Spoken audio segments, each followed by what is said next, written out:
उन तमाम साथियों का धन्यवाद जिन्होंने आज ये कार्यक्रम आयोजित किया और हम सबको इस शानदार कार्यक्रम में मान और सम्मान मिला।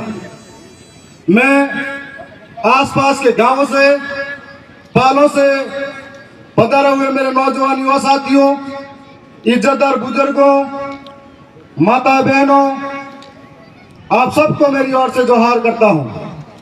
साथ में इस मंच से जो पुरखों की तस्वीरें लगी हैं उनको नमन करते हुए यहाँ के जो दौलिया बावसी हैं उनको नमन करता हूँ। वो इसलिए करता हूँ कि दौलिया बावसी पर आज भी हमारे पुरखों के सिरे के लिए हमारे बाप दादा यहाँ आते हैं और दौलिया बावसी से केसर चढ़ाकर हम लोग वापिस वहां पर पहाड़ों में स्थापित करते हैं पुनः रीति रिवाजों के साथ में।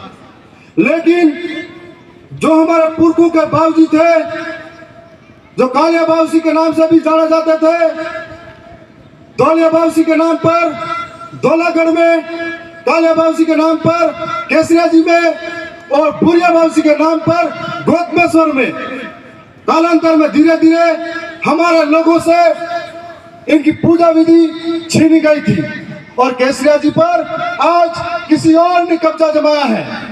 इसी तरीके से अभी हाल ही में गोटिया अम्बा पर जो घटना हुई थी, उस गोटिया अम्बा की घटना में भी हमारे पुरखों का इतिहास है, रीति रिवाज है, संस्कृति और परंपराएं जुड़ी हुई है। लेकिन आज आदिवासी परिवार की ताकत बढ़ती नजर आ रही है।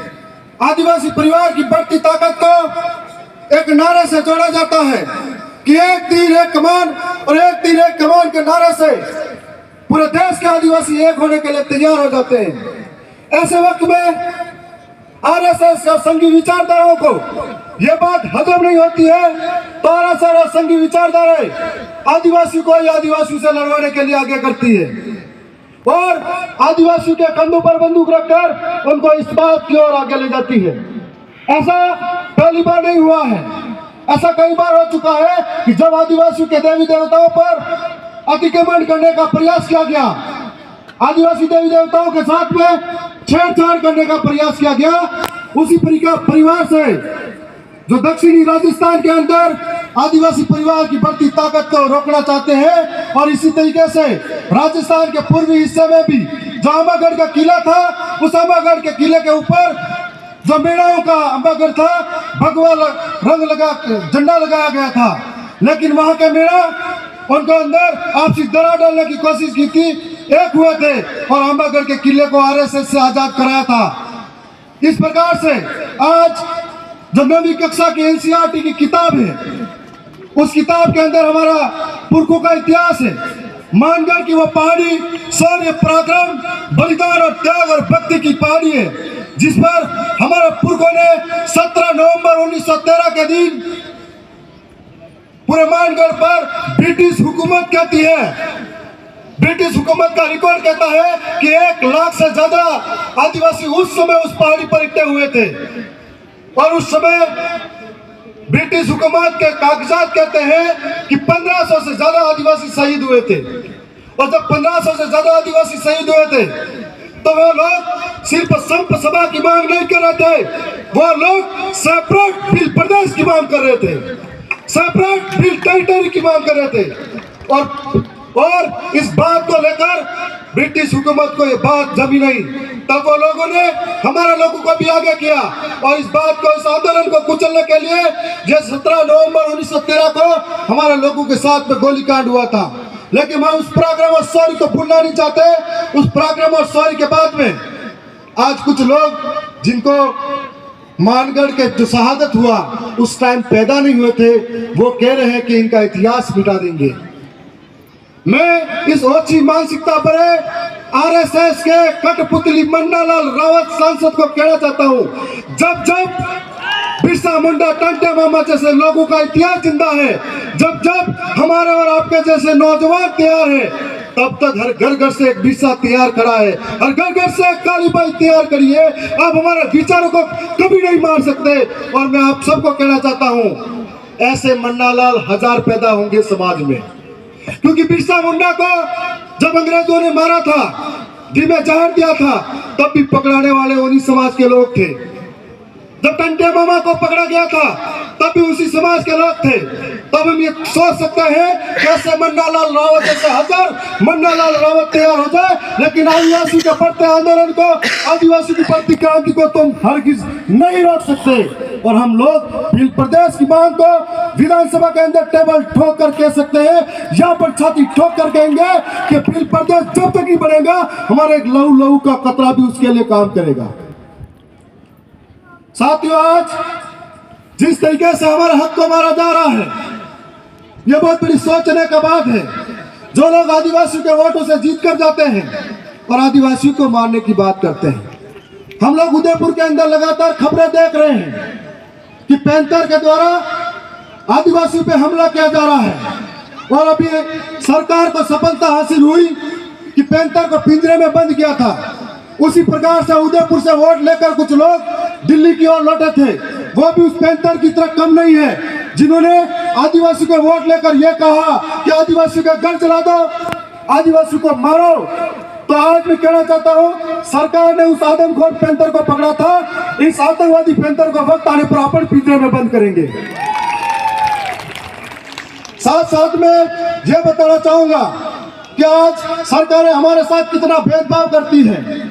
आए दिन ऐसे कानून जो हमारे हक के खिलाफ है, ये जो सुप्रीम कोर्ट है, ये जो न्यायालय है, ये आदिवासियों के कब से हितैषी बन गए, ये बात मुझे समझ में नहीं आई। और आज जिस तरीके से एसटी भाई, एससी भाई, ओबीसी और माइनॉरिटी के लोग एक होने लगे, तब इन सरकारों को चिंता सताने लगी कि आज हमारा जो जनाधार है इसको कैसे घटाया जाए। तब न्यायालयों से एसटी एससी को अलग करने के बयान, अलग करने के फैसले सामने आते हैं। हम लोग ये कहना चाहते हैं कि आदिवासी का आरक्षण कैसा होगा, आदिवासी का आरक्षण कब तक होगा, यह फैसला आदिवासी करेगा, आपकी न्यायालय नहीं करेगी। साथ साथ मैं बताना चाहूंगा कि जिस तरीके से 2013 के अंदर आरक्षण को बेचा गया था और 2016 के अंदर फिर से एक अधिसूचना आई थी, उस अधिसूचना की वजह से हमारे लाखों हजारों बेरोजगार आज पलायन कर रहे हैं अहमदाबाद, गुजरात, मुंबई। उनकी वजह से अभी जो हाल ही में 2016 के बाद में जितनी भी भर्ती आई, उस भर्ती के अंदर आदिवासियों के साथ में कुटाराघात हुआ, धोखा हुआ। अभी जो आरएस भर्ती आई, उसके अंदर एक भी एसटी का पद नहीं है। इसका मतलब हमारे साथ फिर से धोखा हुआ। बैकलॉग भर्ती के नाम पर हमारे साथ काकरी डुंगरी जैसा आंदोलन खड़ा हुआ और काकरी डुंगरी आंदोलन को इन लोगों ने धोखे से कुचला था। इस आंदोलन से हमारे 2 भाई शहीद हो गए थे और आज भी सरकारें आदिवासी के ऊपर लगातार मुकदमे लगाए जा रही है। आज भी नौजवानों के, बेरोजगारों के जिंदगी से खेल रही है। हम लोगों ने ये तो ढोंगी, अंधी, पैरी सरकारें हैं, इन सरकारों को शायद बेरोजगारों की पीड़ा नजर नहीं आती है। अभी हाल ही में एक दर्दनाक घटना सामने आई थी कि यहाँ पर परीक्षा देने गए थे नौजवान, जो अपने भविष्य के लिए गए थे, जिंदगी मांगने के लिए गए थे और जिंदगी से हाथ धो बैठे हैं, भविष्य से हाथ धो बैठते हैं। इसका जिम्मेदार कौन है? इसका जिम्मेदार यह भजनलाल सरकार है और भजनलाल सरकार की जिम्मेदारी की वजह से हमारे यहाँ पर नौजवानों ने हक खोया है। और आज मैं उसी सरकार से मांग करता हूँ, इस मन से बड़ी पीड़ा के साथ में, कि उन नौजवान बेरोजगारों के जो अपनी पीड़ा के साथ में इस दुनिया में नहीं रहे, उनको आर्थिक मुआवजा मिलना चाहिए। और मैं सरकार के समक्ष भी यह मांग करूंगा। साथ साथ में मैं आप सबके बीच में खड़ा हूं, तो अगली बार विधानसभा के अंदर जब मौका मिलेगा तो बेरोजगारों का सेंटर इधर से उधर हो, इतना तड़पाने की नौबत आती है, मैं वहां सरकार के बीच में खड़ा होकर लड़ूंगा। अगर मुझे मौका मिला, साथ साथ में मेरे 2 भाई और भी हैं, हम लोग भी लड़ेंगे।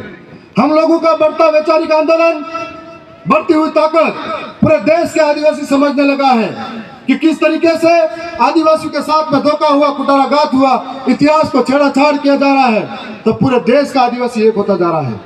और हम लोगों को समझना पड़ेगा कि किस तरीके से हमको अधिकार मिले हैं। आजादी के 75 वर्ष बाद भी जब 5वीं अनुसूची का प्रावधान संविधान में दिया हुआ है, लेकिन संविधान की किताब में कैद पड़ा हुआ है। हमारे वोटों से जीतने वाला नेता आज तक इस 5वीं अनुसूची का जिक्र नहीं करता है। और हम लोगों ने इस बात का जिक्र किया। आज जहां जहां आदिवासी रहता है, सबने अपनी बात बारी बारी से करी है, लेकिन हर आदिवासी जंगल से विस्थापित हो रहा है, अधिकारों से विस्थापित हो रहा है, उसके हक को मारा जा रहा है। चाहे मणिपुर का आदिवासी हो, चाहे छत्तीसगढ़ का आदिवासी हो, चाहे झारखंड का आदिवासी हो, चाहे राजस्थान का आदिवासी हो, चाहे खेरवाड़ा का आदिवासी हो, खनन के नाम पर यहाँ पर भी विस्थापित होते जा रहे हैं। अभी भाई बता रहे थे कि जमीन हमारी है, खनन हमसे करते हैं, लेकिन नौकरियों में किसी और को लगाते हैं, हम लोगों से सिर्फ मजदूरी करवाते हैं। तो आज इस बात की जरूरत है कि हमको एक होकर लड़ना पड़ेगा, अधिकारों के प्रति जागरूक होना पड़ेगा। जो मंत्री यहाँ पर अच्छी राजनीति करते हैं, झाड़ोल फलासिया और कोटड़ा से खबरें आती है अखबारों में कि अपनी पेट की भूख मिटाने के लिए अपने कलेजे के टुकड़े को 3-3 महीने के औलाद को बेचा जाता है दिल्ली जैसे शहरों में। तब ऐसे मंत्री को शर्म आनी चाहिए कि वहां पर ऐसी क्या हालात है, 5-5 बार विधायक रहने के बाद भी अपनी हालात सुधार नहीं पाए। जब उनकी विधानसभा के अंदर प्रचार करने गया था, आंखों में आंसू टपक रहे थे कि शिक्षा की व्यवस्था जर्जर हो चुकी है, पानी के लिए लोग तरस रहे हैं, मूलभूत सुविधाओं का अभाव है, और आप धर्म और धर्म की राजनीति में पड़े हुए हो। यह बात होनी चाहिए थी कि आदिवासी के उत्थान के लिए क्या करें, आदिवासी को पलायन को रोकने के लिए क्या करना चाहिए, आदिवासी को शिक्षा के लिए क्या करना चाहिए, इस मुद्दों पे बात होनी चाहिए थी। लेकिन आज मैं कहना चाहूंगा, हम 3 भाई जो विधानसभा में गए और हमारे बड़े भाई लोकसभा में गए, जब जब मौका मिला सदन के अंदर अपनी बात रखने का, राजस्थान की सबसे बड़ी महापंचायत में अपनी बात रखने का, हमने यहाँ के लोगों के लिए शिक्षा की बात करी, रोजगार की बात करी, किसानों के हक की बात करी, जल जंगल जमीन बचाने की बात करी, 5वीं अनुसूची की बात करी। लेकिन यहाँ के विधायक और सांसद जब गए तो जिन वोटों से जीत के गए उन्हीं लोगों को बाहर निकालने की बात करी। ये उस विचारधारा में और ये इस विचारधारा में फर्क है। खेरवाड़ा के भाई से भी मैं कहना चाहूंगा कि हम लोग मतभेद अलग अलग हो गए थे, अलग अलग विचार हो गए थे, लेकिन आज मतभेद तो एक हो गए, हमारे मनभेद एक नहीं हो पाया है। क्या मैं सही कह रहा हूं? मनभेद हमारा एक नहीं हो पाया है। लेकिन मैं आपसे सवाल करना चाहूंगा, क्या आप चाहोगे कि आरएसएस जैसी विचारधारा आदिवासियों को खत्म करे, और ये देखना चाहोगे क्या? आप हाथ खड़ा करके बताओ कि ऐसी विचारधारा को निस्तो नाबूद कर देंगे। हाथ खड़ा करके बताओ, क्या आप चाहोगे कि हम 5वीं अनुसूची के लिए लड़ाई लड़ेंगे? क्या आप चाहोगे कि हम जल जंगल जमीन की हक की लड़ाई लड़ेंगे? क्या आप चाहोगे कि जो भील प्रदेश हमारे पुरखों की अधूरी इच्छा है उसको पूरी करने के लिए लड़ेंगे? यदि हम चाहेंगे तो मतभेद जो खत्म किया है, तो मनभेद को भी खत्म करना पड़ेगा और हम सबको मिलकर लड़ना पड़ेगा। अगर ऐसा होता तो हम 3 अभी विधानसभा में अंदर हैं, चौथा खेरवाड़ा का भी साथ होता। ऐसा हमको समझना पड़ेगा। हमारी लड़ाई बहुत लंबी है। सरकारें गात लगा कर बैठी है कि कब इनका शिकार किया जाए, कब इनको कहां रोका जाए। कई तरह के भ्रामक खबरें फैलाते हैं, कई तरह के लोगों के साथ में आगे आगे लोगों को करते हैं और हमारे साथ में अत्याचार करवाते हैं। तो आप सबके बीच में ये कहना चाहेंगे कि हमारी लड़ाई बड़ी लंबी है और इस लंबी लड़ाई में आपका विश्वास, साथ, सहयोग हमेशा बना रहे और हम सब अगर साथ चल पड़ेंगे तो आने वाले समय में तमाम हक अधिकार की बात जो कर रहे हैं वो हम मिलकर लेके ही लेंगे। मुझे पूरा विश्वास है कि आज चिंतन शिविर सार्थक तब होगा जब यहाँ से मनभेद खत्म हो जाएंगे और यहाँ से सब एक होकर आगे के लिए लड़ाई लड़ेंगे। मैं इतना ही कहूंगा कि इतिहास हमारा पढ़ लेना, इतिहास हमारा पढ़ लेना। हमने रक्त से शब्द सजाए हैं, सर कटे थे, डर लड़े थे, तब हम भील कहलाए हैं। दोनों में बहुत बहुत धन्यवाद करता हूं। एक भाई ने कहा था कि आप विधानसभा में जाओ तो बात रखना कि एनसीईआरटी की किताब में 9वीं का जो पाठ है उस पाठ को जो बदलने की बात कर रहे हैं, मैं और मेरे साथी आप सबको भरोसा दिला रहे हैं कि आसपुर से विधायक उमेश जी डामोर और बागीदोरा से विधायक जय कृष्णा जी पटेल भी हम तीनों लेटर लिखकर भी अवगत कराएंगे और सदन के अंदर जरूरत पड़ी तो पूरे सदन के अंदर हम लोग सामने खड़े होंगे अधिकारों की जब बात आएगी।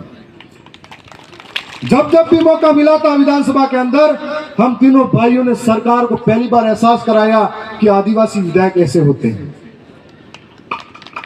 और ये ताकत आप सबकी वजह से है, आप सबका भरोसा है, आप सबका साथ है, इसीलिए है। और आपको पुनः भरोसा दिला रहे हैं।